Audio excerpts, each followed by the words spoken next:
What are isotopes? Have you ever heard of them? At first, the word might sound complex, but the idea is surprisingly simple. Everything around you, the air you breathe, the water you drink, even your own body, is made of atoms. At the center of each atom is a nucleus, built from protons and neutrons.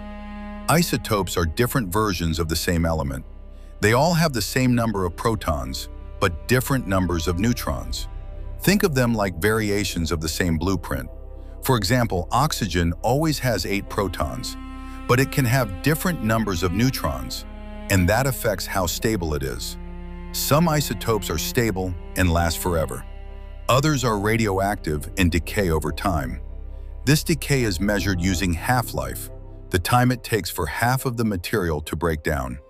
So what controls this stability? It's all about balance. Protons repel each other, while neutrons help hold the nucleus together.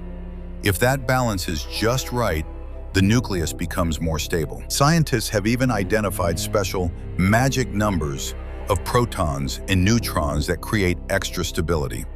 And this leads us to one of the most exciting ideas in modern nuclear physics, the island of stability. Far beyond the elements we know today, scientists predict there could be a region where superheavy atoms, with over 100 protons, are surprisingly more stable than expected.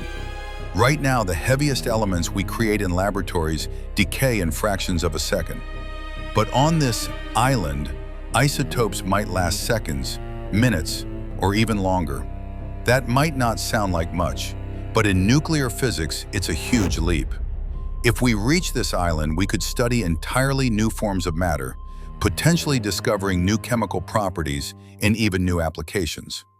In other words, isotopes don't just help us understand atoms, they may guide us to the future limits of the periodic table.